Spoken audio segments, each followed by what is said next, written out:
ভাইকে সারপ্রাইজ দিতে গিয়ে আপু নিজেই সারপ্রাইজ হয়ে গেছে। কারণ আপু কেকটা আমাকে বলছিল ১ পাউন্ডের ভিতর করে দিতে।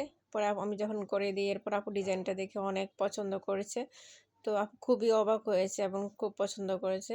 তো আপুর ভাইও বা ফ্যামিলির মেম্বাররাও অনেক পছন্দ করেছে। তো আসলে আর্ট করা অনেক প্যারাদায়ক। এই আর্টটা করতে প্রায় মিনিমাম আমার ২ থেকে ২.৫ ঘন্টা লেগেছে। তো উপরে থেকে বসে বারবার উঠতেছি, বসতেছি এভাবে করেছি যতটুকু পেরেছি। কেকের উপর আর্ট করা কিন্তু অনেক কঠিন। তো চেষ্টা করতেছি আরো ভালো করার জন্য। তো আপুর ফ্যামিলির সবাই পছন্দ করেছে এটাই অনেক।